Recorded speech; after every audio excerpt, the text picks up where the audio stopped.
Le message du jour vous est présenté par notre frère Marc.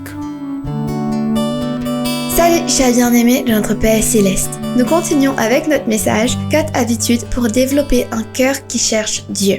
Troisièmement, marchez dans ses voies. Bien-aimés, une fois que vous avez passé du temps avec Dieu, entendu sa voix et reçu des trésors de sa parole, mettez en pratique ce que vous avez appris.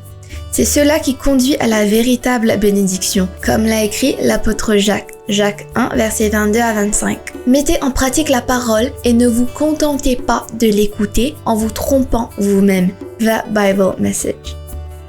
Je vous invite à lire tout le passage jusqu'au verset 25 pour bien comprendre ce que signifie être un exécuteur de la parole et en récolter les bienfaits. Que Dieu vous bénisse dans cette démarche. Bien-aimés, nous devons comprendre que pratiquer les principes de son royaume, c'est un autre merveilleux message que Dieu a mis sur mon cœur et que je partagerai au moment opportun. Et démontrer ses préceptes à travers notre vie est indispensable si nous voulons atteindre le monde avec l'évangile du Christ.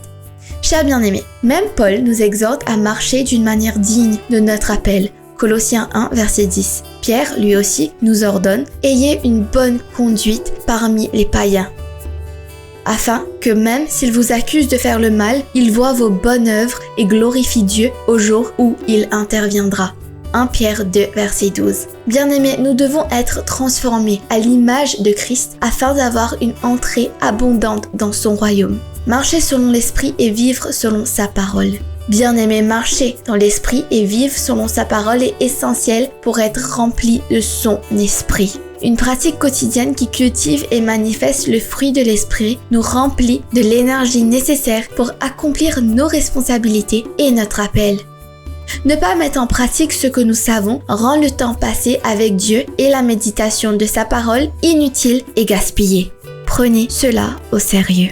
Mes chers, une dernière chose, prenez le temps de relire les écritures citées ici dans leur bon contexte. Cela vous sera d'un grand bénéfice. Que Dieu vous bénisse tous. Passez une belle journée en lui. Demain, nous conclurons avec la dernière habitude pour bâtir un cœur qui cherche Dieu. Au revoir.